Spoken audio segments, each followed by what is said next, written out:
17 साल की समृद्धि ने छोटी उम्र में ही अपनी मां को खो दिया था। तब से उसके पापा गौतम ही उसकी पूरी जिंदगी थे। समृद्धि के पापा ने कभी भी उसे अपनी मम्मी की कमी महसूस होने नहीं दी। पर उनकी लाइफ में एक दिन ऐसा आया जिसने उनकी जिंदगी बदल दी। एक यूजुअल संडे का दिन था। समृद्धि के पापा कुर्सी पर बैठकर अखबार पढ़ रहे थे और समृद्धि अपने रूम में कथक डांस की प्रैक्टिस कर रही थी। तभी अचानक से घर की डोरबेल बजी। दरवाजा खोलने पर बाहर सूट पहने एक लॉयर खड़ा था। उसने बताया कि गौतम के चाचा का देहांत हो गया है और उन्होंने अपनी एक हवेली विरासत में गौतम को सौंपी है। गौतम को यह बात बहुत अजीब लगी क्योंकि उनकी अपने चाचा से बिल्कुल नहीं बनती और वह करीबन 15 सालों से उनसे नहीं मिले थे। पर जब उस लॉयर ने पूरा पेपर वर्क दिखाया तो गौतम को समझ आया कि यह सब सच था। समृद्धि और गौतम को अभी भी यकीन नहीं हो रहा था कि वह इतनी बड़ी हवेली के मालिक थे। हवेली को देखकर समृद्धि के पापा को समझ आ गया था कि वह अपनी फाइनेंशियल सिचुएशन में इतनी बड़ी हवेली में रहना अफोर्ड नहीं कर सकते थे। इसलिए उन्होंने उस हवेली को बेचने का डिसीजन लिया। पर समृद्धि की आंखों में एक अलग सी चमक थी। उसने अपने पिता से कहा कि वह हमेशा से एक बड़े से घर में रहना चाहती थी। गौतम ने समृद्धि की खुशी देखकर कुछ समय उस हवेली में रहने का डिसीजन लिया। वह हवेली जितनी बाहर से खूबसूरत थी उतनी ही अंदर से भी। समृद्धि की खुशी का ठिकाना नहीं था। वह पूरी हवेली में घूम घूम कर उसके सभी कमरे देख रही थी। तभी वह एक ऐसे कमरे के आगे पहुंची जिसका दरवाजा बंद था। उस बड़े से दरवाजे पर एक बड़ा सा ताला लगा था और उस ताले पर संस्कृत में कुछ लिखा हुआ था। समृद्धि ने उस ताले पर जैसे ही हाथ लगाया उसे मानो बहुत जोर का करंट लगा। इससे पहले कि समृद्धि कुछ समझ पाती उसके पापा ने उसे आवाज लगाई। समृद्धि वापस मुड़कर अपने पापा के पास जाने लगी। पर चलते चलते समृद्धि के कानों में एक आवाज आई। उसके कानों में एक औरत हंसते हुए उसे पुकार रही थी। समृद्धि अचानक से वह आवाज सुनकर पीछे मुड़ी, लेकिन तभी वह आवाज आनी बंद हो गई। समृद्धि ने इसे अपना वहम समझा और वह अपने पापा के पास चली गई। उस रात गौतम और समृद्धि अपने अपने कमरे में सो रहे थे। पर तभी गौतम की नींद एक आवाज से खुली। गौतम को पास के कमरे से घुंघरू की आवाज आई। गौतम ने सोचा कि शायद समृद्धि अपने रूम में डांस प्रैक्टिस कर रही होगी, इसलिए वह फिर से आंखें बंद करके सोने की कोशिश करने लगा। पर घुंघरू की आवाज धीरे धीरे तेज होने लगी। ऐसा लग रहा था कि जैसे घुंघरू पहनकर कोई गौतम के पास आ रहा हो। इससे पहले कि गौतम कुछ समझ पाता, घुंघरू पहने कदमों की आवाज उसके बेड के पास से आने लगी। गौतम तेजी से उठा तो उसने देखा कि कमरे के अंदर कोई भी नहीं था। अब गौतम को कुछ अजीब लगने लगा था। वह उठकर समृद्धि के कमरे की तरफ गया। समृद्धि के कमरे में पहुंचकर उसने देखा कि वह कमरे में थी ही नहीं। अब गौतम को टेंशन होने लगी थी। वह समृद्धि को आवाज देकर पुकारने लगा। उसने हवेली की लाइट जलाने की कोशिश की, पर कोई भी बटन काम ही नहीं कर रहा था। गौतम ने कमरे के बाहर पड़े एक लैंप को उठाया और उसे जलाकर हवेली में समृद्धि को ढूंढने लगा। घूमते घूमते गौतम को फिर से घुंघरू पहने किसी के चलने की आवाज आई। गौतम उसी आवाज का पीछा करने लगा। गौतम जितना उस आवाज के करीब जाता, वह आवाज उससे उतनी ही दूर जा रही थी। लेकिन उस आवाज का पीछा करते हुए गौतम ने खुद को एक कमरे के बाहर खड़ा पाया। उस कमरे का दरवाजा खुला हुआ था। कमरे के बीचों बीच गौतम को कुछ ऐसा दिखा जिससे उसकी रूह कांप गई। उस कमरे के अंदर एक लड़की साड़ी पहने घुंघरू डालकर डांस कर रही थी। इससे पहले कि वह कुछ समझ पाता, गौतम को उस लड़की का चेहरा दिखा और उसका दिल दहल उठा। वह लड़की कोई और नहीं बल्कि समृद्धि ही थी। पर समृद्धि बिल्कुल भी नॉर्मल नहीं लग रही थी। उसने बहुत सारा मेकअप किया हुआ था जो उसके पूरे चेहरे पर फैला हुआ था। उसके बाल बिखरे हुए थे और वह बंगाली भाषा में कुछ गाना गा रही थी। गौतम यह सब देखकर बहुत डर गया। वह दौड़कर समृद्धि के पास गया। जैसे ही उसने समृद्धि के कंधे पर हाथ रखा, समृद्धि ने मुड़कर जोर से चीख मारी और गौतम की छाती पर अपना हाथ मारा। गौतम समृद्धि का हाथ लगते ही कमरे से बाहर जाकर गिरा और उस कमरे का दरवाजा गौतम के मुंह पर बंद हो गया। यह वही कमरा था जिस पर समृद्धि को सुबह ताला दिखा था। गौतम उठकर जोर जोर से उस दरवाजे को पीटने लगा। वह किसी भी तरह से समृद्धि को वहां से बाहर निकालना चाहता था। तभी उसे अपने पीछे से एक आवाज आई जिससे वह रुक गया। पापा, आप ये क्या कर रहे हो? गौतम ने जैसे ही पीछे मुड़कर देखा, उसके पीछे नाइट सूट पहने समृद्धि खड़ी थी। समृद्धि ने कहा कि वह अपने कमरे में सो रही थी और उसे जोर जोर से दरवाजा पीटने की आवाज आई, जिसे सुनकर वह वहां आ गई। गौतम को अब भी कुछ समझ नहीं आ रहा था। अगर समृद्धि अपने कमरे में ही थी तो उसे दिखाई क्यों नहीं दी, और उस कमरे के अंदर मौजूद वह लड़की कौन थी? इन सवालों से गौतम का सर फटने लगा था, पर वह समृद्धि को डराना नहीं चाहता था। इसीलिए उसने समृद्धि को अपने कमरे में वापस जाकर सोने को कहा। गौतम पूरी रात नहीं सोया। सुबह होते ही वह हवेली के पास बने एक पुराने मंदिर में चला गया। गौतम भगवान में बहुत विश्वास रखता था। उसने मंदिर में भगवान की मूर्ति के सामने बैठकर अपने साथ हुई हर घटना कह सुनाई। गौतम को यह नहीं पता था कि मंदिर का पुजारी उसकी सारी बातें सुन रहा था। जैसे ही गौतम मंदिर से जाने के लिए उठा, पुजारी ने उसे रोक लिया और पूछा, तुम रहते कहाँ हो बेटा? गौतम ने जवाब दिया, मैं 2 दिन पहले ही पास वाली हवेली में रहने आया हूं। यह सुनकर पुजारी का चेहरा सफेद पड़ गया। उसने तुरंत गौतम को उस हवेली को छोड़ने की सलाह दी। गौतम ने घबराते हुए पूछा, क्यों? आखिर उस हवेली में ऐसा क्या है? पुजारी ने लंबी सांस ली और कहा, तुम्हें यह जानना चाहिए कि कई साल पहले उस हवेली में एक राजा रहता था। उस समय एक लड़की थी, मंजुलिका। वह उस हवेली में नाच गाकर सबका मनोरंजन करती थी, लेकिन राजा को मंजुलिका से लगाव हो गया। पुजारी ने आगे बताया, मंजुलिका किसी और से प्यार करती थी। वह उसका साथी था जो उसके साथ नृत्य करता था। राजा जब यह जान गया तो उसका गुस्सा 7वें आसमान पर था। जलन और बदले की आग में उसने मंजुलिका और उसके प्रेमी दोनों को मार डाला। गौतम ने हिचकते हुए पूछा, तो फिर? पुजारी ने गंभीर स्वर में जवाब दिया, मंजुलिका की आत्मा उसी हवेली में कैद है। वह गुस्से और प्रतिशोध से भरी हुई है। वह आत्मा आज भी उस हवेली के एक कमरे में बंद है। जो घटना तुमने देखी वह उसी मंजुलिका की आत्मा का काम था। अगर तुम और तुम्हारी बेटी वहां रुके तो तुम्हारी जान को खतरा है। गौतम को अब सब कुछ समझ आ गया। उसे यह भी यकीन हो गया कि पिछली रात को जो कुछ उसने देखा वह कोई सपना नहीं था। वह आत्मा मंजुलिका की ही थी। गौतम ने उसी समय फैसला कर लिया कि वह समृद्धि को लेकर तुरंत हवेली छोड़ देगा। मंदिर से लौटने के बाद जैसे ही गौतम हवेली पहुंचा, उसने देखा कि समृद्धि मंजुलिका वाले कमरे में बैठी हुई थी। वह फिर से साड़ी और घुंघरू पहने कल रात की तरह दिखाई दे रही थी। इस बार वह कमरे के पुराने सामान को गौर से देख रही थी। गौतम ने घबराकर समृद्धि से कहा, यहां से चलो बेटा, पर समृद्धि ने जाने से साफ इनकार कर दिया। उसने जिद्दी स्वर में कहा, नहीं पापा, मैं यहीं रहना चाहती हूं। गौतम ने गुस्से में समृद्धि को डांटा, लेकिन जैसे ही उसने डांटा, समृद्धि अचानक से बदल गई। उसकी आंखें लाल हो गईं। उसने गौतम की गर्दन पकड़ ली और उसे उठाकर दीवार से टकरा दिया। अब समृद्धि बंगाली भाषा में कुछ अजीब से मंत्र बोलने लगी। गौतम दर्द से तड़प रहा था। उसकी सांसें रुकने लगीं। तभी मंदिर का पुजारी कुछ लोगों को लेकर हवेली में पहुंचा। पुजारी ने बिना देर किए समृद्धि पर गंगाजल फेंक दिया। गंगाजल के गिरते ही समृद्धि ने गौतम को छोड़ दिया और वह जोर से चीखते हुए वहीं बेहोश होकर गिर पड़ी। पुजारी ने उस कमरे में पूजा की और उसे फिर से ताले से बंद कर दिया। गौतम ने उस पल फैसला किया कि वह उस हवेली में एक पल भी नहीं रुकेगा। उसने समृद्धि को उठाया और पुजारी के साथ हवेली से हमेशा के लिए निकल गया। गौतम ने न सिर्फ हवेली को बेचने का ख्याल छोड़ दिया, बल्कि उसके आसपास जाने का भी इरादा त्याग दिया। समृद्धि को आज तक नहीं पता कि उसके पिता ने अचानक हवेली क्यों छोड़ दी। गौतम ने भी उसे कभी यह नहीं बताया कि वह हवेली उनके लिए कितनी खतरनाक थी। बिजू का रियल स्टोरी। राजेश अपने पिता के साथ एक गांव में रहता था।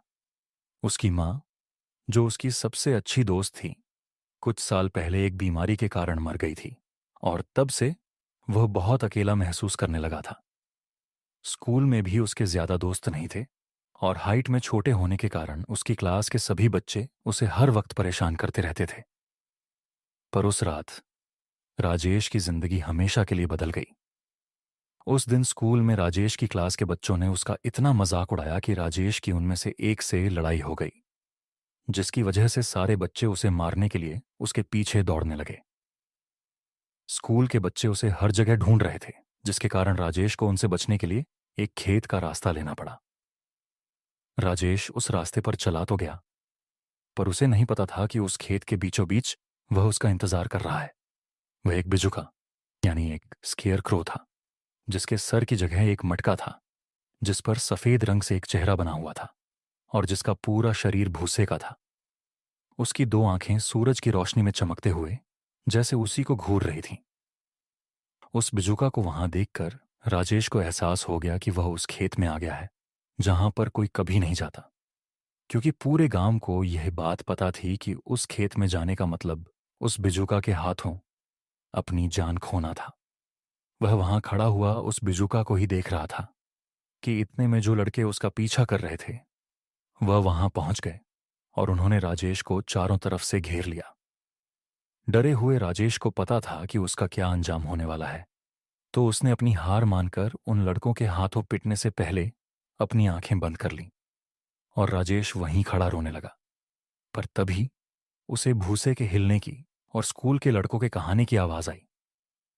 जब राजेश ने आंखें खोली तो उसने देखा कि उसके स्कूल के लड़के जमीन पर गिरे हुए थे और उनके हाथों पर गहरी चोट लगी थी। इस हादसे के बाद सब भागकर अपने अपने घर चले गए।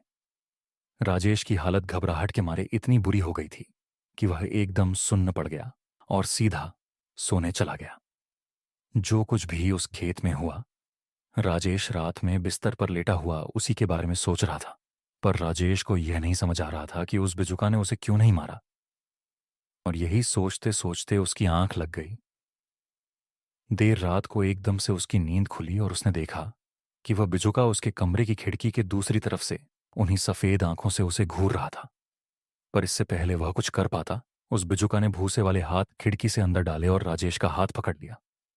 राजेश झटपट नहीं लगा, पर तभी उसे एक छोटे बच्चे का दृश्य दिखने लगा जो अपनी गेंद को ढूंढते हुए उसी खेत में जा रहा था। नीची जाति का होने के कारण कुछ ऊंची जाति वालों ने उस बच्चे को उनके खेत में घुसने के लिए लाठियों से मार मार कर उसकी जान ले ली और उसकी हत्या छुपाने के लिए उस बच्चे की लाश को एक बिजुका के अंदर भर दिया। यह सब देखकर राजेश को समझ आ गया कि दरअसल वह बिजुका भी उसी की तरह एक छोटा बच्चा था जो शायद सिर्फ उसका दोस्त बनना चाहता था। दोस्तों, 1988 में पंजाब के सबसे फेमस सिंगर अमर सिंह चमकीला को दिन दहाड़े दो लोगों ने मार डाला। पर क्यों मारा गया अमर सिंह चमकीला और किसने मारा, उसे देखिए हमारे क्राइम चैनल एद क्राइम शो पर चमकीला मर्डर केस की असली कहानी। वीडियो का लिंक पिन कमेंट में। उसकी कहानी जानकर राजेश और बिजू का दोस्त बन गए।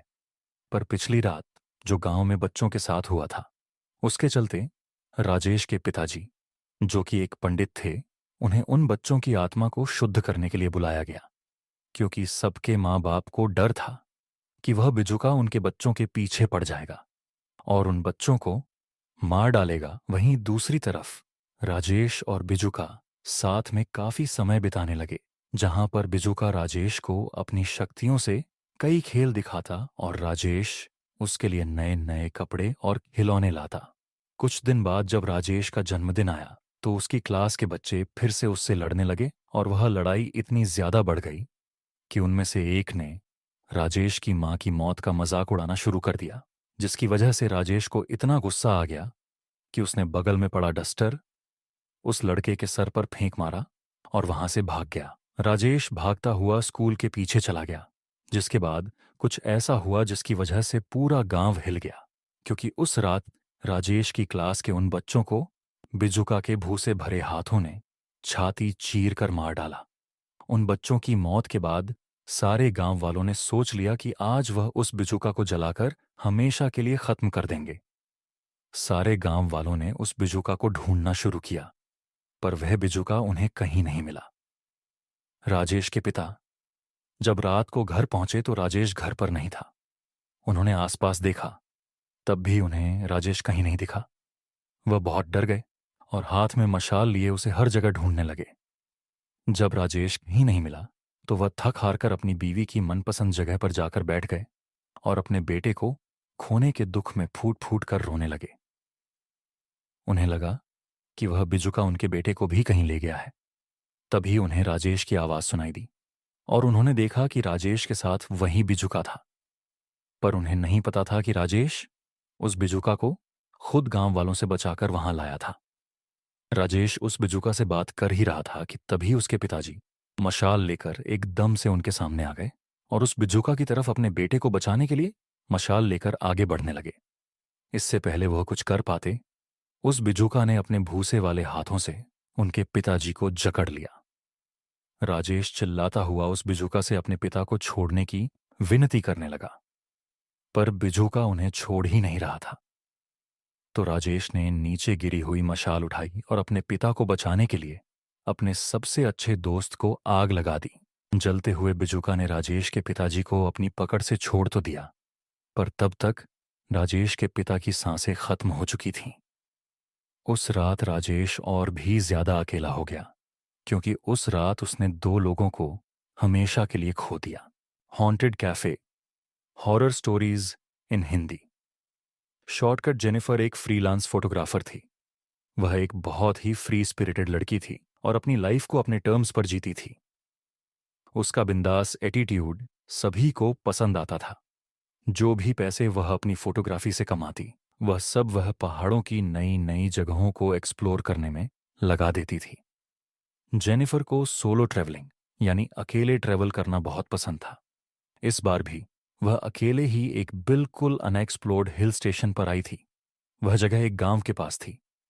उस पहाड़ के ऊपर एक ऐसी जगह थी जहां से जो नज़ारा दिखता था वह किसी जन्नत से कम नहीं लगता था।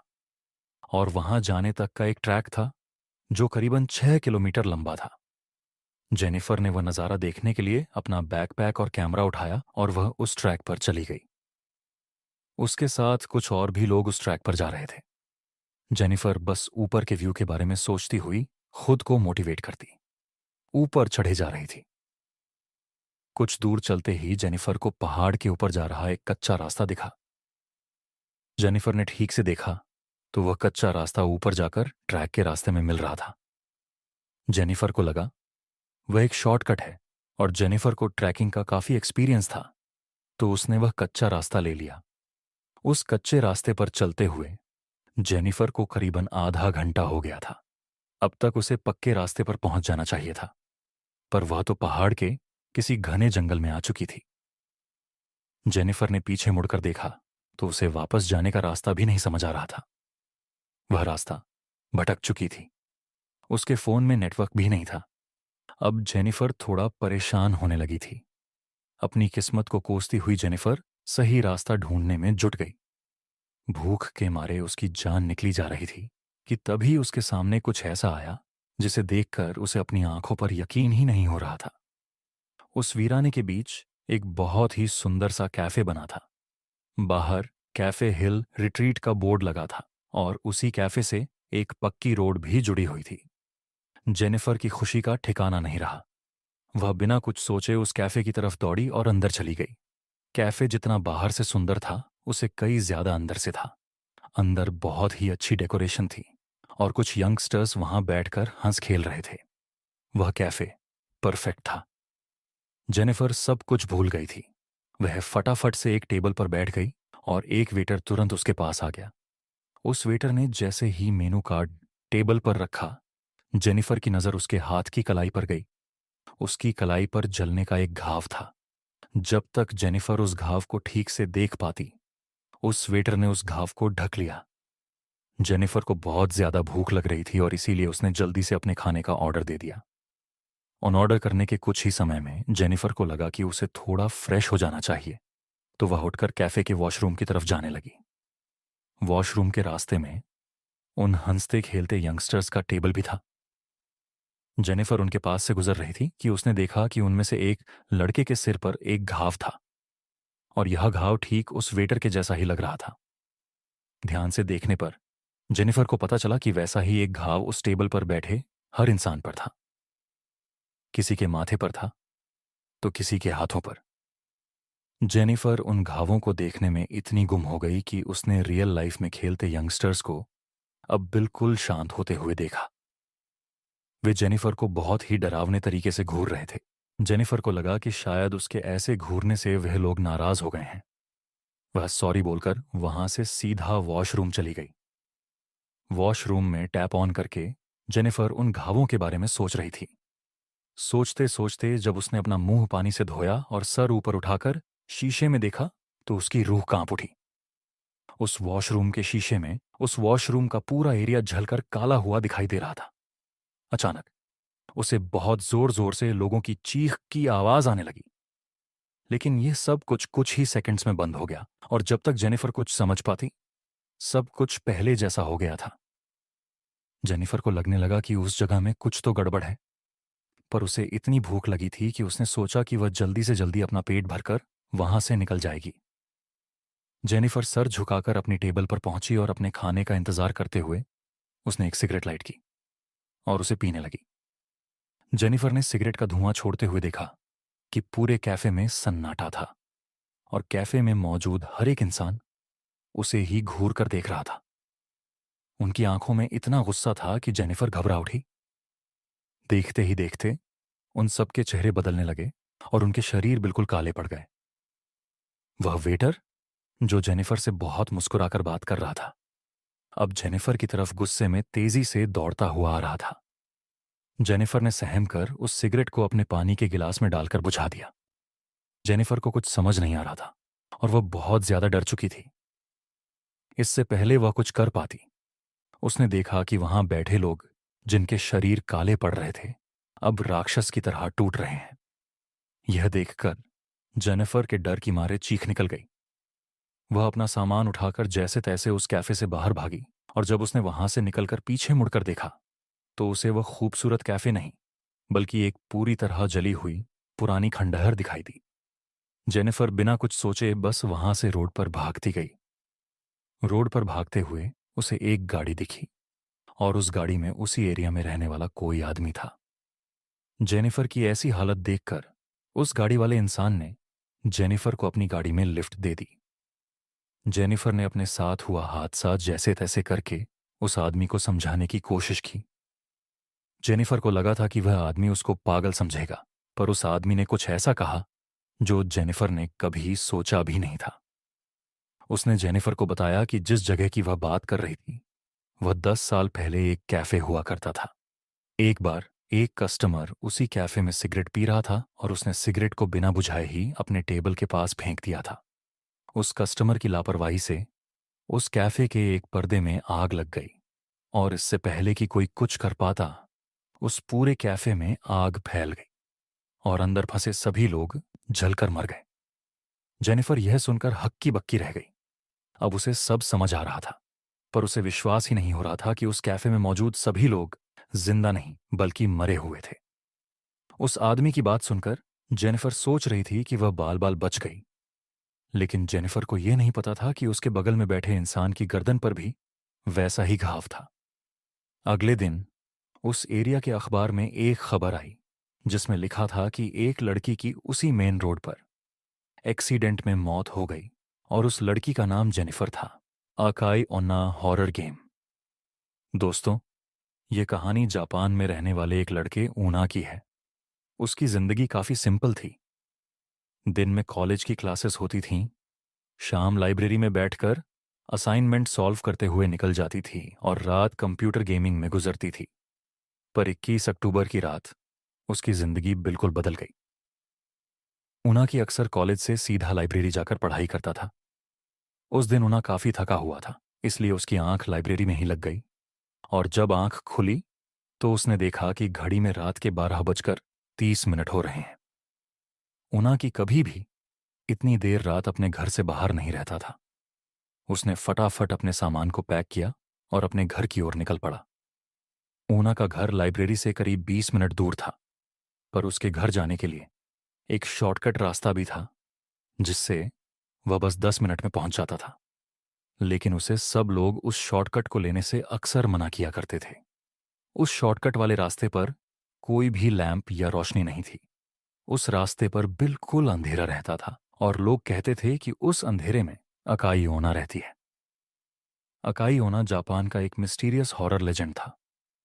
कहते हैं कि बहुत से लोगों को रात के अंधेरे में एक लाल रंग की ड्रेस में लड़की दिखाई देती है, और उस लड़की के चेहरे को अगर कोई देख लेता है तो वह लड़की उसके पीछे एक साया की तरह फंस जाती है। कई लोग या तो गायब हो गए या मरे हुए पाए गए, पर ऊना की अकाई ओना को बस एक हॉरर लेजेंड मानता था। और तो और, वह पहले भी कई बार उस शॉर्टकट से घर गया था। और उसे कभी ऐसा कुछ नहीं मिला। पर यह पहली बार था जब इतनी रात हो चुकी थी। ऊनाकी को बहुत तेज नींद आ रही थी और वह बिना कुछ सोचे उसी शॉर्टकट वाले रास्ते पर चल पड़ा। शुरुआत में ऊना को उस रास्ते पर कुछ भी दिखाई नहीं दे रहा था, पर धीरे धीरे हल्की आसमान की रोशनी में उसे थोड़ा बहुत रास्ता दिखाई देने लगा। कुछ दूर चलते ही अचानक ऊनाकी को दीवार के पास एक औरत खड़ी दिखाई दी। उस औरत ने लाल रंग की ड्रेस पहनी हुई थी। ऊनाकी को अचानक से घबराहट होने लगी। वह उस औरत का चेहरा देख नहीं पा रहा था और वह बस चुपचाप एक जगह खड़ी थी। ऊनाकी को बहुत अजीब लगा कि इतनी रात में यह औरत क्यों दीवार के पास खड़ी है। और तो और उसने एक लाल रंग की ड्रेस पहनी हुई थी। उसे एक पल के लिए लगने लगा कि अकाई ओना का लेजेंड कहीं सच तो नहीं। फिर भी उनाकी बिना कुछ बोले अपना सिर झुकाए आगे चलता रहा। लेकिन जैसे ही उनाकी उस औरत के पास से गुजरा, उससे रहा नहीं गया और उसने नजर उठाकर उस औरत के चेहरे को देख लिया और उसके होश उड़ गए। उस औरत का चेहरा भयानक था, इतना सफेद कि ऐसा लग रहा था कि वहां पर किसी औरत की लाश खड़ी हुई है। इतना अजीब चेहरा ऊनाकी ने आज तक नहीं देखा था। ऊनाकी उस औरत को देखकर बहुत डर गया और वहां से जल्दी से भाग गया। जैसे तैसे वह अपने घर पहुंचा। ऊनाकी ने जो देखा वह उसे भूल नहीं पा रहा था। उस औरत का चेहरा मानो उसके दिमाग के अंदर छप गया था। अगले दिन ऊनाकी अपनी उसी रूटीन के साथ जिंदगी जीने लगा, पर अब शाम होते ही उसके साथ कुछ अजीब होने लगा था। उसे ऐसा महसूस होता कि जैसे उसके आसपास कोई मौजूद है जो उस पर नजर गड़ाए बैठा हुआ है। ऐसी ही एक रात ऊनाकी अपने बिस्तर पर चादर ओढ़कर सो रहा था। तभी उसे ऐसा लगा कि जैसे किसी ने उसकी चादर को नीचे की तरफ से खींचा। ऊनाकी की नींद खुल गई। उसने सहमी नजरों से इधर उधर देखा तो उसे कुछ नहीं दिखा, पर तभी उसकी आंखों के सामने एक लाल परछाई तेजी से कमरे की खिड़की के बाहर चली गई। ऊनाकी को अपनी आंखों पर विश्वास नहीं हो रहा था। उसे लग रहा था कि वह पागल होता जा रहा है। उसने खुद को समझाया कि यह सब उसका वहम था और जबरदस्ती अपनी आंखें बंद करके छत की तरफ मुंह करके सो गया। कुछ देर तक सोने की कोशिश करने के बाद ऊनाकी ने बेचैनी में अपनी आंख खोली और फिर जो उसे दिखा वह इस दुनिया के ही परे था। उसके कमरे की छत पर बिस्तर के ठीक ऊपर वही लाल ड्रेस वाली लड़की दीवार से चिपकी हुई उसे घूर रही थी। ऊनाकी जोर से चीखा और वहीं उसकी नींद खुल गई। ऊनाकी को अब समझ आया कि वह असल में यह सब एक सपने में देख रहा था। उसका गला बुरी तरह सूख गया और पूरा शरीर पसीने पसीने में भीगा था। तभी वह उठकर पानी पीने लगा। पानी पीते हुए ऊनाकी की नजर अपने कमरे की खिड़की पर गई और उसके हाथ से पानी का गिलास छूट गया। खिड़की के ठीक बाहर वही लाल ड्रेस वाली औरत खड़ी थी और वह अपने उसी भयानक चेहरे से ऊनाकी को घूर रही थी। लेकिन ऊनाकी ने जैसे ही लाइट्स ऑन की तो उसने देखा कि खिड़की पर कोई नहीं था। दिन ब दिन ये सब इंसिडेंट्स बढ़ते जा रहे थे। उसे हर जगह अकाई ओना दिखने लगी थी। ऊनाकी ने अपने कुछ दोस्तों से भी इस बारे में बात की, पर किसी ने भी उसकी बातों पर विश्वास नहीं किया। उसके दिमाग में यही चल रहा था कि कहीं वह अब गायब तो नहीं हो जाएगा। ऊनाकी का डर बढ़ता ही जा रहा था। उसने डिसाइड किया कि वह पुलिस स्टेशन जाकर वहां से मदद मांगेगा, पर तभी उसे अपने घर के मेन गेट खुलने की आवाज आई। ऊनाकी हिम्मत करके बाहर देखने गया तो उसने देखा कि उसके घर का दरवाजा पूरा खुला हुआ था और बाहर से तेज हवाएं अंदर आ रही थीं। ऊनाकी ने अपने एक दोस्त को सब कुछ बताने के लिए फोन मिलाया। वह बस अपने साथ हुए इंसिडेंट्स के बारे में बोलता चला गया। तभी बात करते करते वह एकदम से रुक गया, क्योंकि उसे अपनी गर्दन के ऊपर किसी की सांसें महसूस हुईं। ऊनाकी समझ गया कि उसके पीछे कोई खड़ा था। एकदम से उसे एक हाथ अपनी गर्दन पर आता हुआ महसूस हुआ। जब ऊनाकी ने शीशे में देखा तो वह कांप उठा। अकाई ओना उसके ठीक पीछे खड़ी थी। ऊनाकी ने घबराते हुए अपने दोस्त से फोन पर कहा, अकाई ओना, वो मुझे लेने आई है। वो वो मुझे लेने आ गई है। कुछ ही देर बाद ऊनाकी का दोस्त उसके घर पहुंचा। ऊनाकी का पूरा घर तहस नहस हो चुका था। ऐसा लग रहा था कि जैसे घर के अंदर कोई तूफान आया हो। उसके दोस्त ने पूरा घर ढूंढा, पर ऊनाकी कहीं भी नहीं था। ऊनाकी अपने ही घर से गायब था और उस दिन के बाद वह कभी किसी को नहीं मिला। आज तक कोई नहीं जानता कि उनाकी के साथ आखिर हुआ क्या था। कौन है अकाई ओना और क्यों वह जापान में लोगों को गायब कर रही है? इन सभी सवालों के जवाब तो हमारे पास नहीं है, पर हम सिर्फ इतना जानते हैं, अगर आपको कभी कोई ऐसी औरत किसी अंधेरी गली में खड़ी दिखाई दे तो वहां से वापस मुड़ जाना ही बेहतर है। अनजान रास्ता, सच्ची कहानी। मेरा नाम पवन है और मेरे साथ ये घटना तब हुई थी जब मैं 21 साल का था। मेरा गांव उत्तराखंड के पिंडारी ग्लेशियर के फुट हिल्स में है। पहाड़ी लोगों के लिए रात को पहाड़ों में घूमना आम बात है, पर उस रात जो मेरे साथ हुआ, उसके बाद से जब भी मैं उन पहाड़ों में अकेले निकलने के बारे में सोचता हूं तो मेरी रूह कांप जाती है। मैं 6 साल बाद गर्मियों की छुट्टियों में अपने गांव वापस आया था। मेरे आने की खुशी में मेरे बचपन के दोस्तों गिरदा और देव ने डिसाइड किया कि हम पिंडारी ट्रैक के नीचे वाले पहाड़ के झरने पर जाकर सेलिब्रेट करेंगे। हमने अगली सुबह ट्रैक शुरू किया। वह ट्रैक 8 घंटे का था और रास्ता बेहद खूबसूरत था। आधे से ज्यादा ट्रैक करने के बाद थकान और तेज धूप के कारण हमने सोचा कि थोड़ी देर आराम कर लें। वह जगह बहुत ही शांत थी और वहां कई सारे छोटे रास्ते थे जो अलग अलग पहाड़ों तक जाते थे। हमने गाने चलाते चलाते लंच किया और थोड़ी देर में ही हमारी आंख लग गई। लेकिन कुछ देर बाद अचानक मेरे कानों में किसी बच्चे की आवाज आई, बाबा, और मेरी आंख खुल गई। मैं जब नींद से उठा तो पसीनों से तरबतर था। मैंने देखा कि आसपास कोई नहीं था और शाम भी हो चुकी थी। उस वक्त मुझे वह एक बुरा सपना ही लगा। हर तरफ शांति थी। मैंने टाइम देखा और अपने दोनों दोस्तों को उठाया। हमें सूरज ढलने के बाद रात में पहाड़ों में घूमने की आदत थी तो हम ट्रैक पर आगे बढ़ गए। हम तीनों ने अपने फोन की फ्लैशलाइट्स और टॉर्च चलाने की कोशिश की, पर कुछ ही देर में दोनों की बैटरी खत्म हो गई। कोई और चारा नहीं था, इसलिए हमने अपने अंदाजे से एक रास्ता पकड़ लिया। हम कई घंटों तक उस रास्ते पर चलते रहे, पर चढ़ाई बढ़ती जा रही थी। रास्ता पतला हो रहा था और हम थे कि झरने तक पहुंच ही नहीं पा रहे थे। पर न जाने वहां की हवा में ऐसा क्या था कि मुझे हर समय ऐसा लग रहा था जैसे कोई मेरा पीछा कर रहा है। लेकिन मैं जितनी बार पीछे मुड़ता, मुझे सिर्फ पेड़ और झाड़ियां ही नजर आती थीं। कई घंटों तक जंगल में भटकने के बाद हम समझ गए थे कि हम सही रास्ते से काफी दूर आ चुके हैं। शायद हम चलते चलते किसी दूसरे ही पहाड़ पर पहुंच गए थे। हमारे शरीर थक कर चूर हो गए थे और हमने एक सही जगह पर अपना तंबू लगा दिया। लेकिन तंबू लगाते वक्त मुझे झाड़ियों से फिर से एक छोटी लड़की की आवाज आई।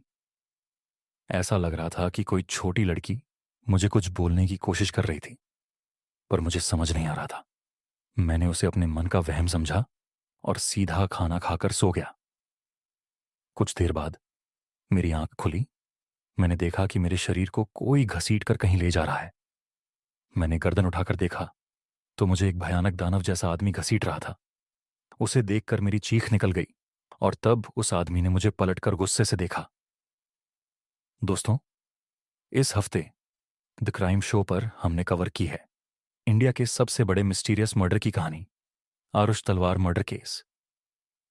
वीडियो का लिंक डिस्क्रिप्शन और पिन कमेंट में है। और अपने पंजों से मुझ पर वार कर दिया। तभी अचानक मेरी नींद टूटी। मैं अपने टेंट में ही लेटा हुआ था। जो आग हमने लकड़ी से जलाई थी वह बुझ चुकी थी, पर अभी सुबह नहीं हुई थी। मेरी नींद उड़ चुकी थी, लेकिन मेरे बगल में देव आराम से सो रहा था। पर गिरदा टेंट में नहीं था, वह गायब था। मैं अपने टेंट से बाहर निकलकर गिरदा को तलाशने लगा कि तभी मुझे देव की चीखने की आवाज आई। मैं बहुत डर गया और तुरंत वापस टेंट में गया, लेकिन देव आराम से सो रहा था। मैंने देव को जगाकर उसे सब कुछ बताया और तभी हमें टेंट के बाहर एक छाई दिखी। वह परछाई ठीक उसी भयानक दानव जैसी लग रही थी जैसे मैंने सपने में देखा था। देव की डर के मारे चीख निकल गई और उस दानव को चीर दिया। और उस फटे हुए टेंट से अब वह साफ साफ दिखाई दे रहा था। एक बेहद डरावना चेहरा जो शायद सड़ गल चुका था। लंबे लंबे बाल और उसके भी लंबे पंजों के नाखून, नुकीले दांत और गुस्से से लाल आंखें। वह कोई जानवर जैसा नहीं लग रहा था, पर ऐसा लग रहा था जैसे कोई एलियन हो। हम जैसे तैसे करके उस स्थान से बाहर भागे। हमें कुछ भी समझ नहीं आ रहा था कि आखिर हो क्या रहा है, पर हम भागते रहे। थोड़ी दूर पर हम एक अजीब से रास्ते पर पहुंच गए। रास्ता बहुत पतला था और हम बार बार फिसल रहे थे। मुझे भागते हुए ऐसा महसूस हो रहा था जैसे कुछ नुकीला बार बार मेरे शरीर पर लग रहा है। लेकिन हम भागते रहे और कुछ देर बाद झाड़ियों के बीच जाकर गिर गए। उस वक्त तक सब शांत हो गया था और वहीं से हमें नीचे कुछ ही दूर एक गांव दिख रहा था। हमें अपनी जान बचाने के लिए उस गांव तक पहुंचना था। तब मेरी नजर देव की शर्ट पर गई। उसे खून बह रहा था। उसी तरीके से मेरा भी खून बह रहा था। हमारे शरीर पर सैकड़ों कट्स लगे हुए थे। ऐसा लग रहा था जैसे किसी ने हमें बुरी तरह नोचा हो। तभी हमें उसी दानव की आवाजें सुनाई दी। हम तब तक भागते रहे जब तक हमारा शरीर बेजान नहीं हो गया। हम दोनों बहुत बुरी तरीके से घायल हो चुके थे और हमारे दोस्त गिरदा की भी कोई खबर नहीं थी। तभी मुझे ऐसा महसूस हुआ कि कोई हमारी तरफ आ रहा है। मैंने देखा तो वह एक बकरी चराने वाला था। उसने हम दोनों की ऐसी हालत को देखकर शोर मचाना शुरू कर दिया और कई गांव वाले वहां आकर जमा हो गए। उन्हें देखते ही मानो हम दोनों बेहोश ही पड़ गए। पूरी एक दिन की बेहोशी की हालत में रहने के बाद हमें होश आया। हम दोनों के शरीर पर पट्टियां बंधी थीं और वह गांव के मुखिया का घर था। होश में आते ही हमने उन्हें सब कुछ बताया।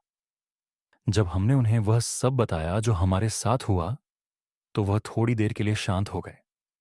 फिर उन्होंने बताया कि हमारा बचना किसी जादू से कम नहीं था, क्योंकि उस पहाड़ में कई काले तंत्र करने वाले तांत्रिक वास करते थे और कई साल पहले एक आदमी वहां उनको काबू करके उनकी शक्तियां पाने गया था। उस आदमी ने उनकी शक्तियों पर काबू पाने के लिए कई जानवरों और इंसानों की बलि भी दी और फिर वह उन्हीं पहाड़ों में कहीं गायब हो गया। लेकिन वहां के लोग मानते हैं कि वह आदमी अभी भी काली शक्तियों की मदद से जिंदा है और उन्हीं पहाड़ियों में अपने अगले शिकार का इंतजार करता रहता है। मुखिया ने बताया कि गांव की एक लड़की खेलते खेलते वहां गलती से चली गई थी और फिर वह कभी नहीं लौटी।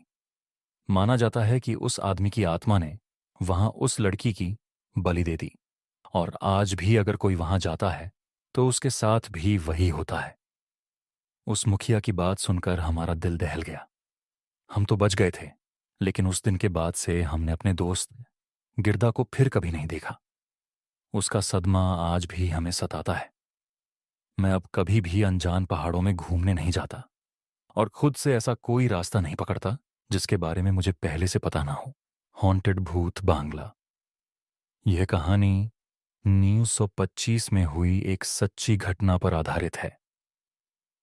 एक सुबह एंड्रिया नाम की एक औरत को खबर मिली कि उसके पिता के घर से गोली चलने की आवाज आई है। एंड्रिया और उसके पति जॉर्ज को यह खबर सुनकर विश्वास ही नहीं हो रहा था। खबर मिलते ही वह दोनों उसके पिता के घर के लिए निकल गए। उसके पिता एक बहुत बड़े गवर्नमेंट मैशन में रहते थे जो दूसरे शहर में था। वहां जाते जाते उन्हें शाम हो गई थी। जब वह वापस पहुंचे तो उन्होंने देखा कि उस मैशन के बाहर पुलिस इकट्ठा है और कोई भी उस घर के अंदर नहीं जा रहा था। पुलिस एंड्रिया और उसके तो जॉर्ज को भी अंदर नहीं जाने दे रही थी। पुलिस के मुताबिक उस घर में एक भूत था जो सालों बाद आजाद हो गया था।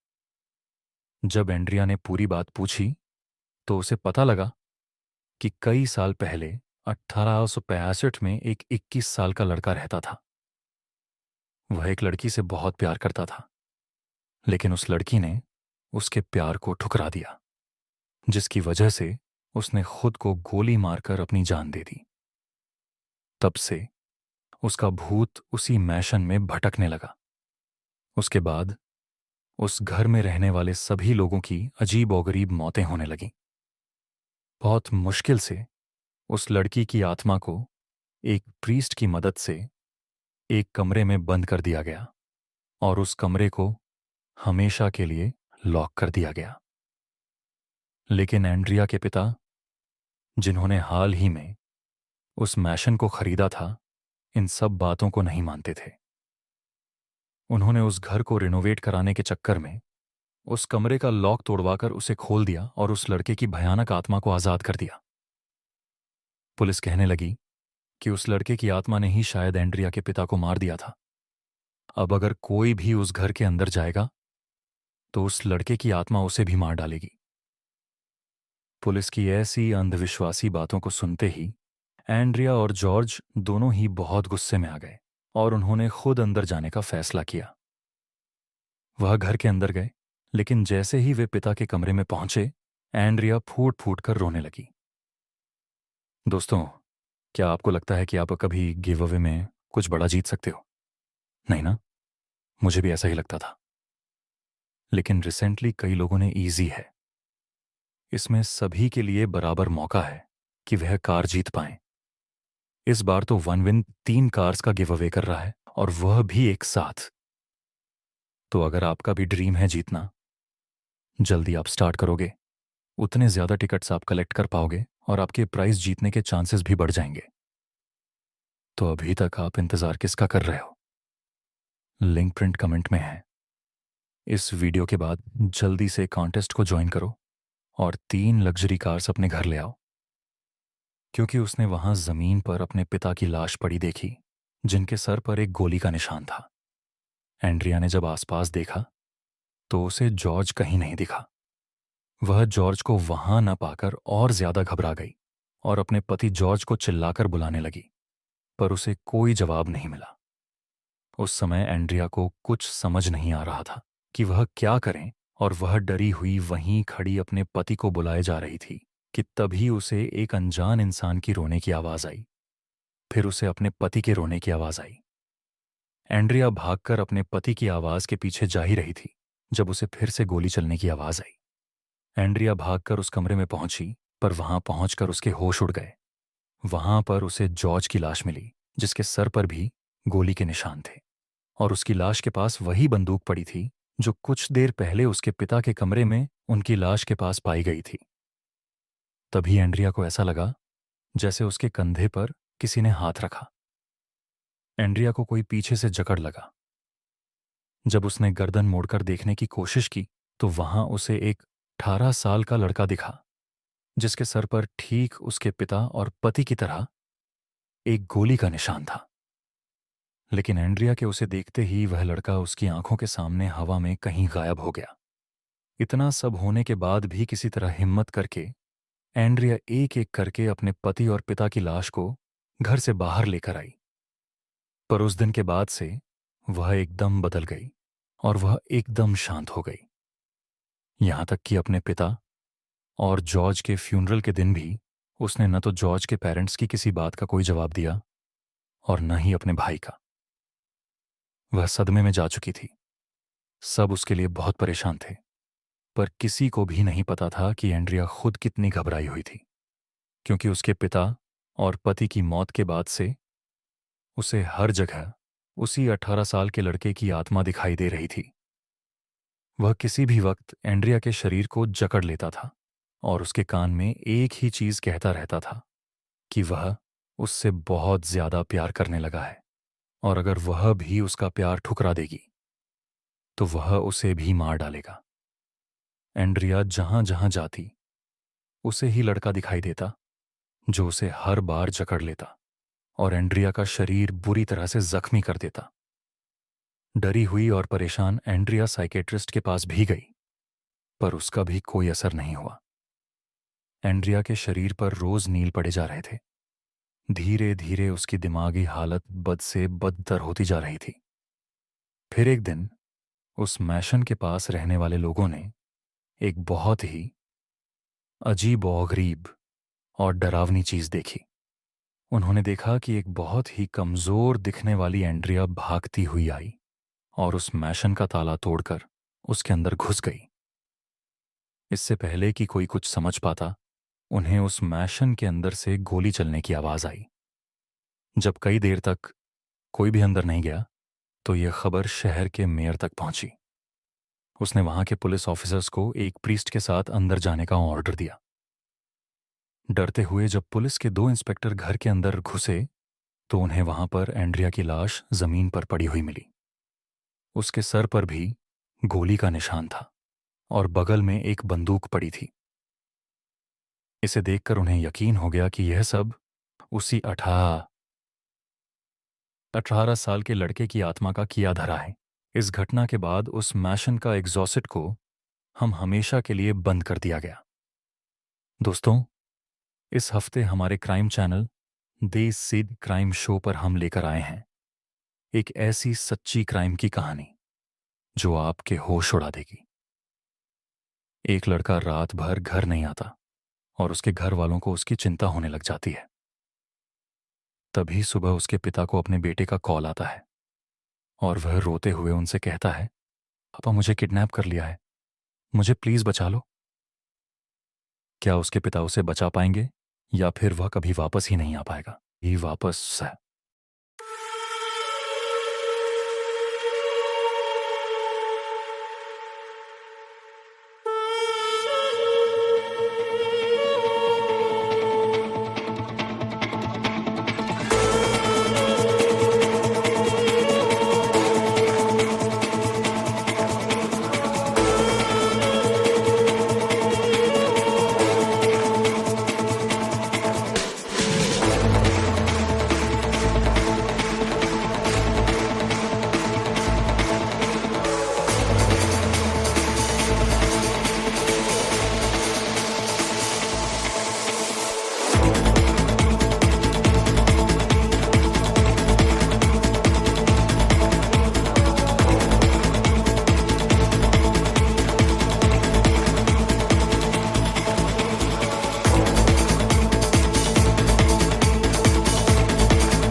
क्या आपने कभी सोचा है एक ऐसी जगह जहां किताबें अपनी चुप्पी तोड़ देती है और दीवारों पर खून के निशान दिखते हैं?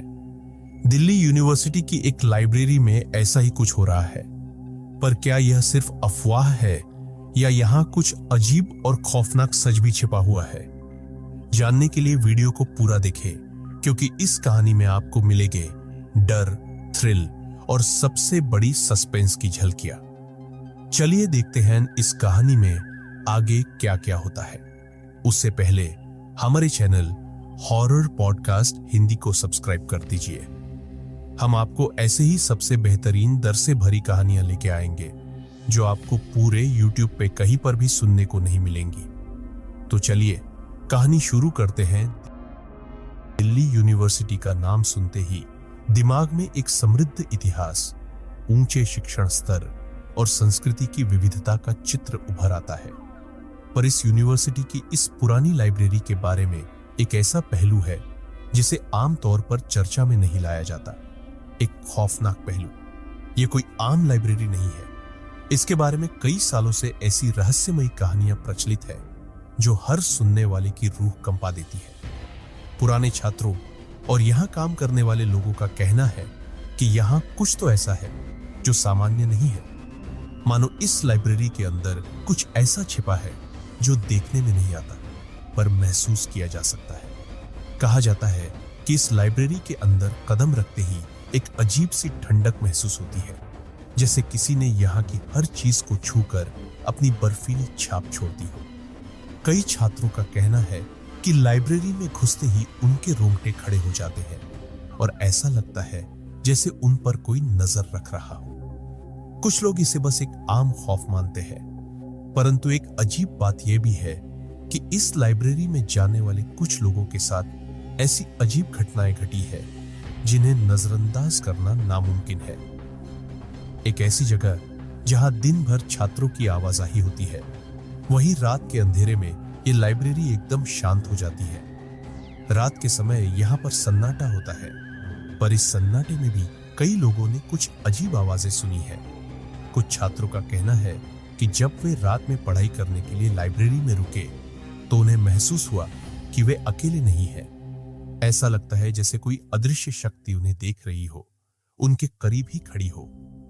क्या यह सिर्फ उनकी थकी हुई आंखों का भ्रम था या फिर वास्तव में यहां कुछ छिपा हुआ है? इस लाइब्रेरी के कोने कोने में ऐसी कहानियां बसी हुई है जो सिर्फ किताबों में ही नहीं, दीवारों में भी छिपी हुई है। लाइब्रेरी के कर्मचारियों का भी कहना है कि उन्होंने कई बार अजीब चीजें महसूस की है। उन्होंने बताया कि कभी-कभी उन्हें महसूस होता है कि किताबें खुद से हिल रही है, मानो किसी अदृश्य शक्ति ने उन्हें छू दिया हो। और सिर्फ यही नहीं, कई बार तो ऐसा भी होता है कि एक किताब अपने आप शेल्फ से गिर जाती है और जब कोई उसे वापस रखता है तो कुछ ही देर बाद वह फिर से गिर जाती है। यह घटना कई बार हो चुकी है और इसका कोई स्पष्ट कारण नहीं मिल सका है। अब सवाल यह उठता है कि क्या यह सब केवल कहानियां हैं या फिर इस लाइब्रेरी में सच में कुछ अजीब और अनसुलझा छुपा हुआ है? शायद यह सिर्फ इंसानों की कल्पना का परिणाम है या फिर यहां का माहौल ही कुछ ऐसा है जो इस जगह को एक रहस्यमयी आभा देता है। लाइब्रेरी का पुराना ढांचा, दीवारों की दरारें और चारों ओर फैली धूल, इन सब का मिलाजुला असर एक ऐसे माहौल को पैदा करता है जो किसी को भी डरा सकता है। लेकिन क्या यह डर केवल वातावरण का परिणाम है या फिर इस डर के पीछे कोई अनदेखी ताकत भी है? दिल्ली यूनिवर्सिटी के बहुत से छात्र इस रहस्य को लेकर काफी उत्सुक हैं। कुछ इसे केवल एक मनगढ़ंत कहानी मानते हैं, जबकि कुछ इसे एक असली खतरा समझते हैं। लेकिन जो लोग यहाँ बार बार आते हैं, उनके मन में कहीं ना कहीं एक सवाल जरूर होता है, क्या इस लाइब्रेरी में सच में कोई छुपा हुआ राज है? और अगर है तो आखिर यह रहस्य क्या है? यह सवाल सिर्फ एक अफवाह नहीं है, बल्कि यह एक ऐसा राज है जो हर साल नए छात्रों को डराता है और हर बार इसके बारे में बात होने पर यह डर और भी गहरा हो जाता है। अब क्या आप इस रहस्य का हिस्सा बनने की हिम्मत रखते हैं? दिल्ली यूनिवर्सिटी की इस लाइब्रेरी की अजीब कहानियां सुनकर कई छात्र इसे सिर्फ अफवाह मानते हैं, लेकिन जो लोग इसे झूठ समझते हैं, अक्सर वो खुद एक बार यहाँ देर रात रुकने की गलती कर बैठते हैं। आज से कुछ साल पहले एक ऐसा ही किस्सा घटा एक छात्र के साथ, जिसे लाइब्रेरी की इस खौफनाक सच्चाई का पहली बार सामना करना पड़ा। उसने सोचा कि शायद ये सब बेतुकी बातें हैं, बस डराने के लिए बनाई गई कहानियां हैं। लेकिन उस रात उसे जो महसूस हुआ, उसने हमेशा के लिए उसका नजरिया बदल दिया। रात करीब 1 बजे का वक्त था और पूरी लाइब्रेरी सन्नाटे में डूबी हुई थी। उस समय लाइब्रेरी में एक अजीब सा सन्नाटा था, ऐसा सन्नाटा जिसे सुनकर ही रोंगटे खड़े हो जाए। उसने किताब में डूबे हुए अपने आसपास के माहौल पर ज्यादा ध्यान नहीं दिया, लेकिन कुछ ही देर बाद उसे अपने पास हल्की हल्की फुसफुसाहटें सुनाई देने लगी। पहले उसने सोचा कि शायद यह उसका वहम है या फिर बाहर की हवा की आवाज होगी, लेकिन जैसे जैसे समय बीतता गया वो फुसफुसाहटें बढ़ती गई मानो कोई उसके बेहद करीब आकर उसके कानों में कुछ कह रहा हो। उसने जब चारों ओर देखा तो कोई नहीं था, पर मन के अंदर एक डर सा बैठने लगा था और उसे महसूस होने लगा कि वो वहां अकेला नहीं है। उसने अपनी पढ़ाई पर ध्यान केंद्रित करने की कोशिश की, पर अचानक उसे लगा कि कोई उसके पीछे से गुजर गया। उसने तुरंत मुड़कर देखा, पर वहां सिर्फ अंधेरा था। उस अंधेरे में एक गहराई थी जो उसकी आत्मा तक को ठंडा कर गई। यह वही पल था जब उसे एहसास हुआ कि यहां कुछ तो अजीब है, कुछ ऐसा जो उसने पहले कभी महसूस नहीं किया था। वो जितना इसे नजरअंदाज करने की कोशिश करता, उतनी ही वो आवाजें बढ़ती जाती। हर बार जब वह पन्ने पलटता, उसे लगता कि कोई उसके पीछे खड़ा है और उसे घूर रहा है। आखिरकार उसने महसूस किया कि यह सिर्फ उसका भ्रम नहीं हो सकता। अब उसे समझ में आ गया था कि शायद इन कहानियों में कुछ सच्चाई है और यह खौफनाक रहस्य उसी के सामने प्रकट हो रहा था। अचानक उसे लगा कि उसकी किताब के बगल में रखी एक और किताब धीरे धीरे हिलने लगी है। उसने सोचा कि शायद उसकी आंखें धोखा दे रही है, पर जब उसने ध्यान से देखा तो वो किताब सच में हिल रही थी। उसने डर के मारे वो किताब उठाई और वापस शेल्फ में रखने लगा। जैसे ही उसने वो किताब वापस रखी, उसने अपने पीछे किसी की हल्की सी सांसों की आवाज सुनी। उसकी हिम्मत जवाब देने लगी थी, पर उसने खुद को यह कहकर संभालने की कोशिश की कि यह सब बस उसका वहम है। पर डर का असर ऐसा होता है कि इंसान जितना उससे भागना चाहे, वो उतना ही उसे घेर लेता है। उसने लाइब्रेरी से निकलने का फैसला किया, लेकिन जैसे ही वह दरवाजे की ओर बढ़ा, उसे लगा कि कदमों की आवाजें उसके पीछे पीछे चल रही है।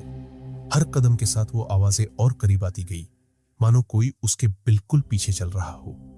जैसे ही उसने दरवाजे का हैंडल पकड़ा, अचानक वो कदमों की आवाज बंद हो गई। उसने घबराकर पीछे मुड़कर देखा, पर वहां कुछ नहीं था, सिर्फ एक सन्नाटा जो उसकी चीखने की चाह को भी दबा रहा था। उस रात के बाद से वो छात्र कभी भी अकेले इस लाइब्रेरी में नहीं गया। उसने दोस्तों को यह कहानी बताई, पर किसी ने इस पर यकीन नहीं किया।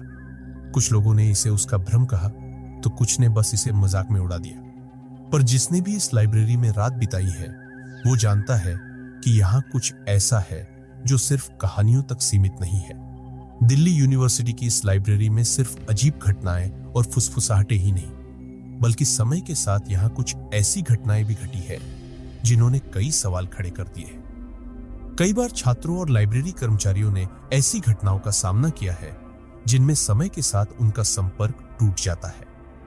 लाइब्रेरी के भीतर जाते हुए उन्होंने सोचा था कि वो बस कुछ ही घंटों के लिए अंदर रहेंगे, लेकिन जब बाहर निकले तो उन्हें एहसास हुआ कि कई घंटे नहीं, बल्कि कई दिनों का समय उनके हाथों से निकल चुका है। ऐसा ही एक वाकया हुआ एक छात्र के साथ, जिसने सोचा कि वह परीक्षा की तैयारी के लिए बस 1-2 घंटे लाइब्रेरी में बिताएगा। शाम के करीब 5 बजे का समय था जब वह लाइब्रेरी में घुसा था। अंदर पहुंचकर उसने ध्यान से पढ़ाई शुरू कर दी, पर कुछ ही देर बाद उसे लगा कि जैसे समय का कोई अस्तित्व ही नहीं है। चारों तरफ सन्नाटा, बस एक अजीब सी खामोशी जिसने मानो उसे पूरी तरह से घेर लिया। उसने घड़ी देखने की कोशिश की, पर घड़ी की सुइयां कहीं और ही रुकी हुई प्रतीत हो रही थी। पढ़ाई में व्यस्त रहने के बाद अचानक उसकी नजर फिर घड़ी पर पड़ी। उसे लग रहा था कि शायद 1 घंटा ही हुआ होगा, पर उसकी हैरानी तब और बढ़ गई जब उसने बाहर झांक कर देखा और आसमान में रात के तारे चमक रहे थे।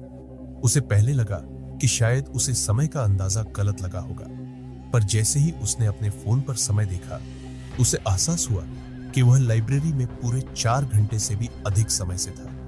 यह बात उसे अजीब लगी, क्योंकि उसे तो लगा था कि उसने बस कुछ ही मिनट पढ़ाई की होगी। वह मन ही मन इस घटना को भूलकर लाइब्रेरी से निकलने की कोशिश करने लगा, पर उसके कदमों ने जैसे उसका साथ छोड़ दिया। लाइब्रेरी के लंबे और संकरे रास्तों में उसे ऐसा लगा जैसे हर बार वह वहीं वापस पहुंच जाता है जहां से उसने चलना शुरू किया था।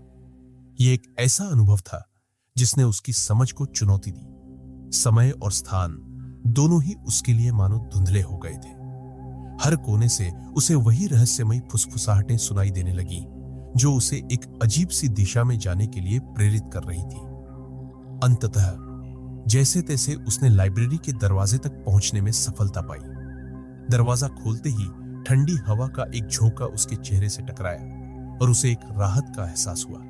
लेकिन बाहर आकर जब उसने अपने दोस्तों से बात की तो उसे पता चला कि उसने लाइब्रेरी में लगभग एक पूरा दिन गुजार दिया था। यह सुनकर उसके होश उड़ गए, क्योंकि उसे लगा था कि वह बस कुछ ही घंटों के लिए अंदर था। दोस्तों ने उसकी हालत देखी और उसे समझ में नहीं आ रहा था कि उसने इतने लंबे समय तक वहां कैसे बिता दिया। ऐसी घटनाएं केवल एक बार नहीं हुई। कई छात्रों ने बताया है कि वे लाइब्रेरी में बस कुछ ही समय के लिए गए थे, पर जब बाहर निकले तो उन्हें एहसास हुआ कि उनके समय की धारणा पूरी तरह से गायब हो गई थी। क्या यह सिर्फ उनका भ्रम था, या लाइब्रेरी के भीतर सच में कुछ ऐसा है जो समय को चुराता है? यह रहस्य आज भी अनसुलझा है और इसी कारण यह लाइब्रेरी छात्रों के लिए एक डरावनी पहेली बन चुकी है। आखिर इस लाइब्रेरी में ऐसा क्या है जो लोगों के समय को अपने अंदर समेट लेता है? क्या यहाँ कुछ अदृश्य शक्तियां हैं जो इस जगह को अपने काबू में किए हुए हैं, या फिर ये बस हमारी कल्पना का एक खेल है? पर हर बार जब कोई इस लाइब्रेरी में जाता है तो उसे अपनी कल्पना पर शक होने लगता है। इस लाइब्रेरी में कई बार केवल अजीब घटनाएं या समय के साथ खो जाने का एहसास ही नहीं, बल्कि अनजानी परछाइयों और भूतिया आकृतियों को देखने के किस्से भी सामने आए हैं। ये वही कहानियां हैं जिन्हें सुनकर दिल में डर की एक अजीब सी हलचल होती है।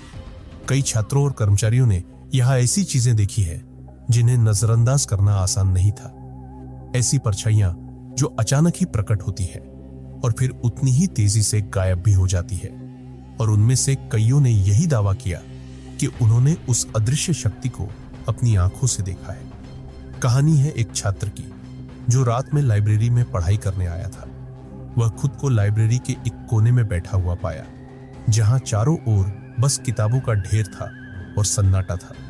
वह खुद में खोया हुआ था, किताबों में डूबा हुआ, जब उसे एक हल्की आहट सुनाई दी। पहले उसने इस बात पर ध्यान नहीं दिया, लेकिन जब यह आहट दोबारा और फिर तीसरी बार सुनाई दी तो उसने अनमने मन से चारों ओर देखा, पर वहां कोई नहीं था।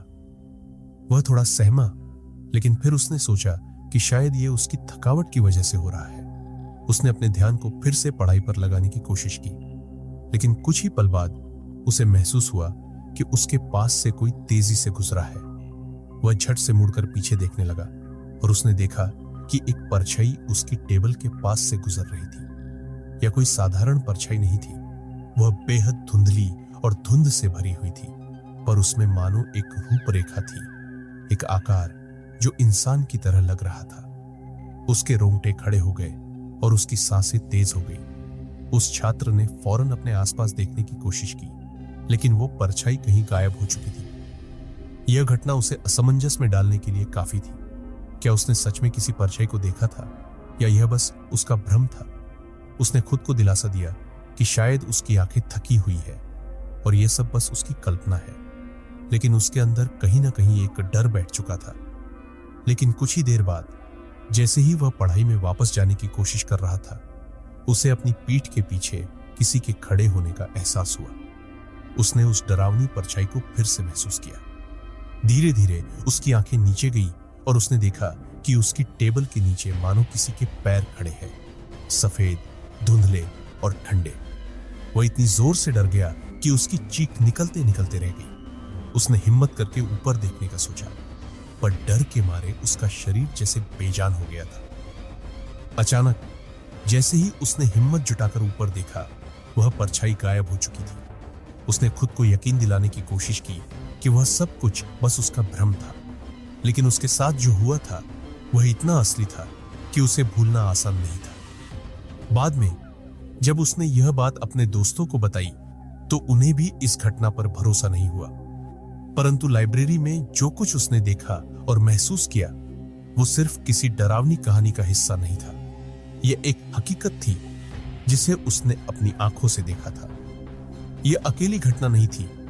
लाइब्रेरी में काम करने वाले कर्मचारियों का भी कहना है कि उन्होंने कई बार यहां अजीब परछाइयों को देखा है जो अचानक ही प्रकट होती है और फिर मानो अंधेरे में घुल जाती है। कुछ कहते हैं कि ये परछाइयां उस जगह के भूतिया इतिहास की गवाह है, जबकि कुछ मानते हैं कि यहाँ कुछ अनसुलझी आत्माएं हैं जो इस लाइब्रेरी में भटकती रहती है, और यही बात इस लाइब्रेरी को एक ऐसा भयानक स्थान बना देती है जहां जाने की हिम्मत हर कोई नहीं कर सकता। क्या ये भूतिया परछाइयां सच में यहां मौजूद है, या यह सब सिर्फ मन का भ्रम है? जो भी हो, दिल्ली यूनिवर्सिटी की इस लाइब्रेरी के हर कोने में एक अजीब सा राज छिपा हुआ है, जो हर साल नए छात्रों को डराता है और उनके दिलों में एक असामान्य भय पैदा करता है। दिल्ली यूनिवर्सिटी की इस लाइब्रेरी में जितनी खौफनाक कहानियां हैं, उनमें से एक रहस्य ऐसा भी है जो कई सालों से अनसुलझा है। यह कोई भूतिया परछाइयों या अजीब आवाजों की कहानी नहीं, बल्कि एक ऐसे गुमशुदा किताब की कहानी है जो कभी मिलती नहीं, पर कई बार लोगों ने उसे लाइब्रेरी में देखा भी है। इसे डिसअपीयरिंग बुक का नाम दिया गया है क्योंकि कई बार यह अचानक ही किसी शेल्फ पर दिखाई देती है और फिर उसी रहस्यमय तरीके से गायब हो जाती है। यह घटना तब शुरू हुई थी जब एक छात्र ने अपनी शोध के लिए एक दुर्लभ किताब का जिक्र किया। उसने सुना था कि लाइब्रेरी में वह किताब मौजूद है, पर जब वह उसे ढूंढने निकला तो पूरी लाइब्रेरी खंगालने के बाद भी वह उसे नहीं मिली। यह वही किताब थी जिसे उसने कई बार लिस्ट में देखा था, पर हर बार उसकी खोज अधूरी ही रह जाती। हर बार लाइब्रेरी के रजिस्टर में उस किताब का नाम मौजूद होता, पर जैसे ही उसे खोजने की कोशिश की जाती, वह किताब मानो हवा में घुल जाती। इस किताब की तलाश में कई छात्रों ने प्रयास किया और हर बार नतीजा वही रहा। पर खास बात यह थी कि इस किताब का नाम रजिस्टर में बार बार दर्ज होता। कई छात्रों का कहना था कि उन्होंने उस किताब को कभी-कभी शेल्फ पर देखा भी है।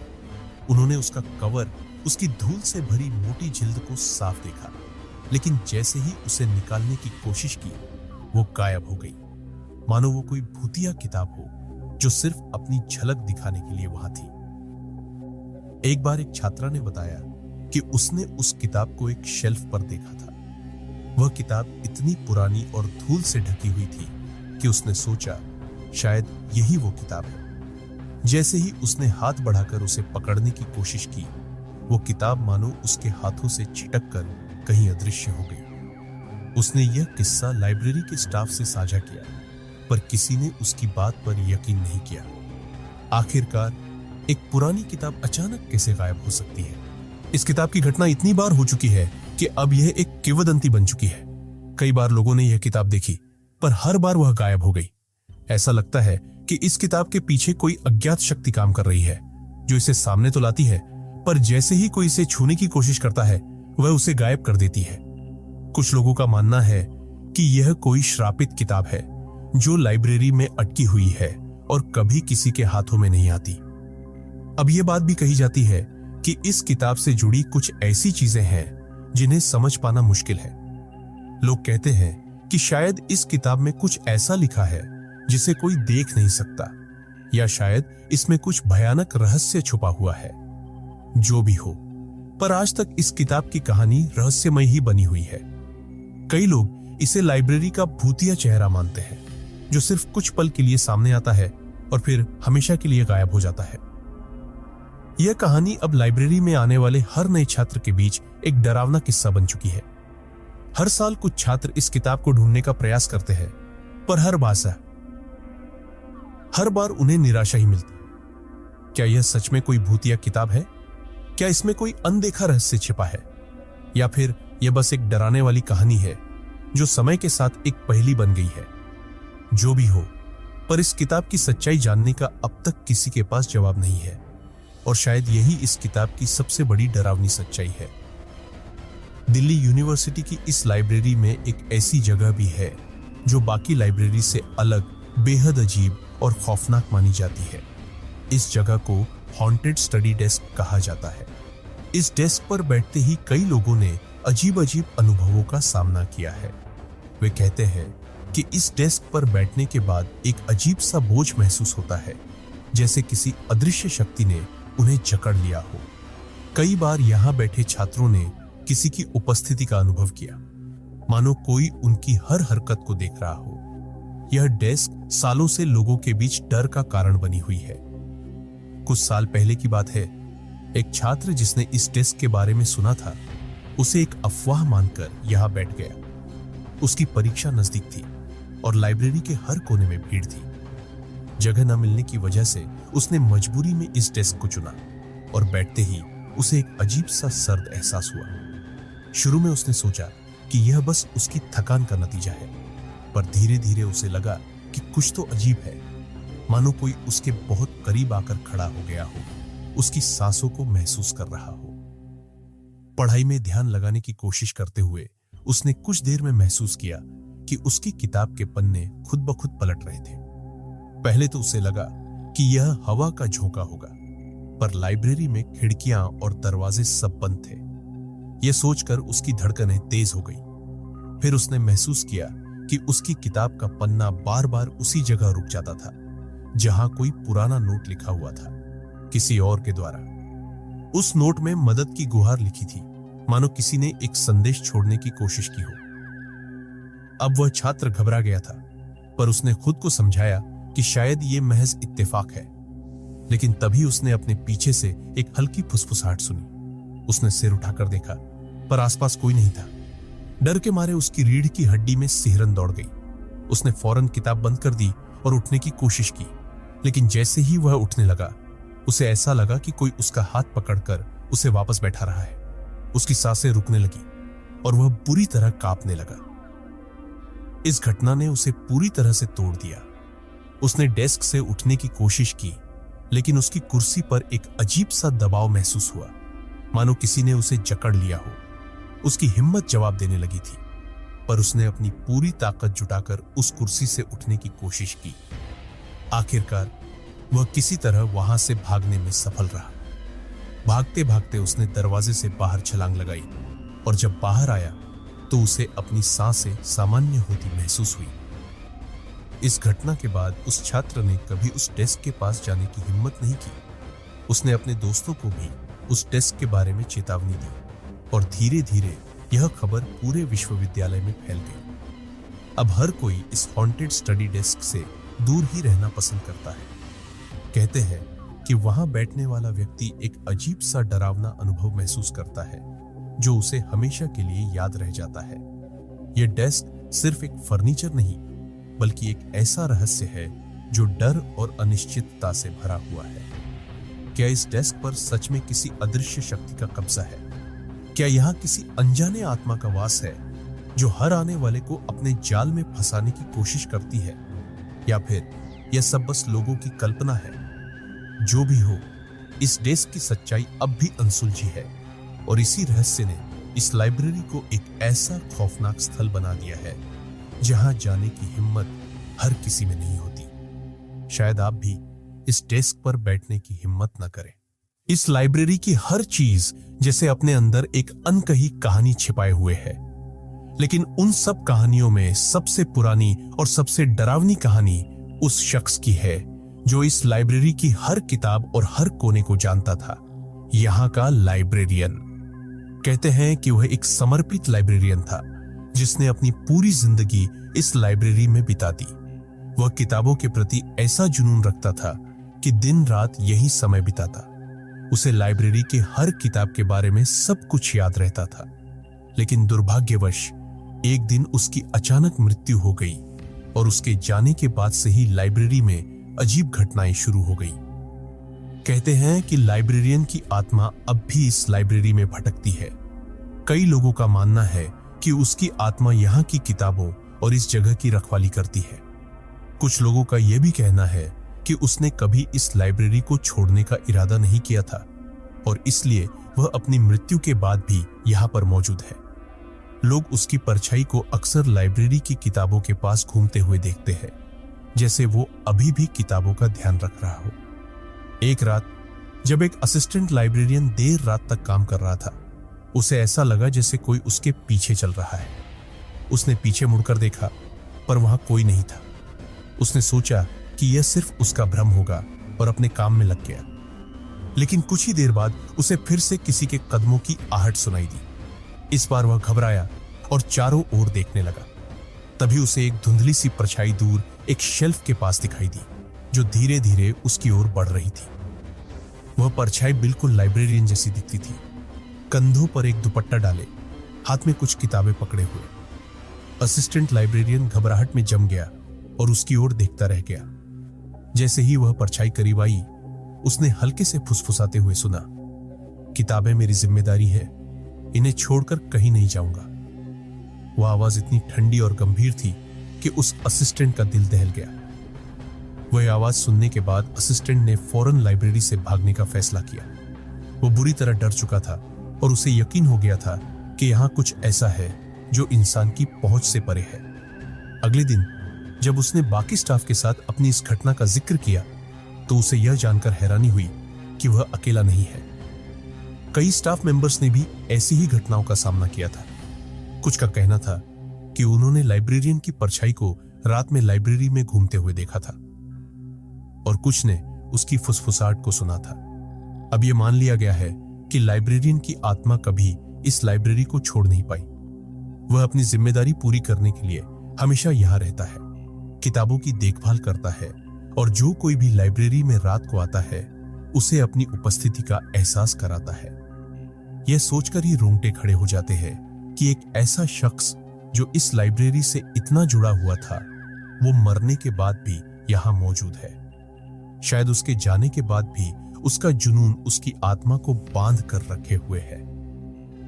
तो अब सवाल यह है, क्या आप इस लाइब्रेरी में अकेले रात बिताने की हिम्मत करेंगे? क्या आप इस लाइब्रेरी के उन खौफनाक रहस्यों का सामना करने की हिम्मत करेंगे जिन्हें खुद इस लाइब्रेरियन की आत्मा भी छोड़ने को तैयार नहीं है? दिल्ली यूनिवर्सिटी की इस लाइब्रेरी में अगर कभी रात बिताने का मौका मिले तो याद रखिएगा, यहां अकेले रहना उतना आसान नहीं जितना लगता है। दिल्ली यूनिवर्सिटी की इस लाइब्रेरी के ऊपर के हिस्से ही नहीं बल्कि इसके बेसमेंट को भी लेकर कई डरावनी कहानियां हैं। बेसमेंट को हमेशा ताले में रखा जाता है और बहुत कम लोग हैं जिन्होंने इसे अंदर से देखा है। कहा जाता है कि इस बेसमेंट में एक रहस्यमय परछाई है जिसे कई बार लोगों ने वहां महसूस किया है। परछाई इतनी सघन और ठंडी होती है कि आसपास का तापमान अचानक गिर जाता है और जो कोई भी यहां रात में गया उसने इस अजीबोगरीब अनुभव का सामना किया। कई साल पहले एक जिज्ञासु छात्र ने इस बेसमेंट के बारे में सुना था और उसने यह तय किया कि वह इस रहस्य को खुद अपनी आंखों से देखेगा। एक रात जब लाइब्रेरी बंद हो चुकी थी और हर तरफ सन्नाटा था, वह बेसमेंट का ताला खोलकर अंदर गया। शुरुआत में उसे कुछ असामान्य नहीं लगा, बस पुरानी किताबें, धूल से ढके शेल्फ और ठंडे कमरे।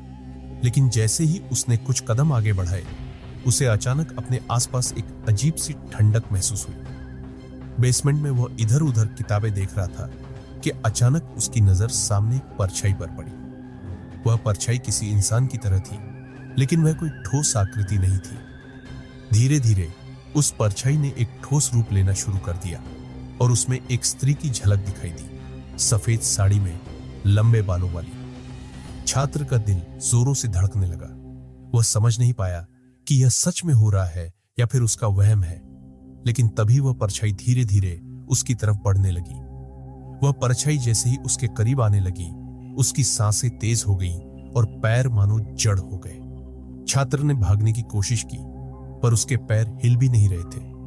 वह भयभीत था और उसे ऐसा लगा कि उसकी आवाज भी जैसे गुम हो चुकी हो। वह परछाई उसके करीब आकर रुक गई और उसकी तरफ देखने लगी। कहते हैं कि इस क्षण में उसने उस परछाई की आंखों में एक गहरी उदासी देखी, एक ऐसी पीड़ा जो उसकी आत्मा को बंधे हुए रखी थी। ऐसा लगा जैसे वह कुछ कहना चाहती हो, कुछ बताना चाहती हो। अचानक वह परछाई गायब हो गई और छात्र को लगा जैसे किसी ने उसकी कमर पर एक हाथ रखा था। उसे अपनी गर्दन पर ठंडक महसूस हुई, मानो किसी ने उसे धीरे से छू लिया हो। इस डरावने एहसास के बाद उसने खुद को संभालने की कोशिश की और वहां से बाहर भागने का फैसला किया। उसने जैसे तैसे अपने पैर उठाए और सीढ़ियों की ओर दौड़ा। बेसमेंट से ऊपर आते समय उसकी सांसें बेतहाशा तेज हो गई और उसे ऐसा महसूस हो रहा था जैसे वह किसी जानलेवा डर से बचकर निकल रहा है। इस घटना के बाद उस छात्र ने किसी को इस बारे में कुछ नहीं बताया, लेकिन उसकी आंखों में डर और खौफ की छाया हमेशा के लिए छप गई थी। बाद में उसने सुना कि उस परछाई वाली महिला की आत्मा दरअसल किसी पुराने किस्से से जुड़ी है। कुछ लोगों का मानना है कि वह महिला इस लाइब्रेरी की एक नियमित पाठक थी, जो अपनी एक अधूरी किताब को पूरा किए बिना इस दुनिया से चली गई। उसकी आत्मा अब उस अधूरे काम को पूरा करने के लिए यहां भटकती है।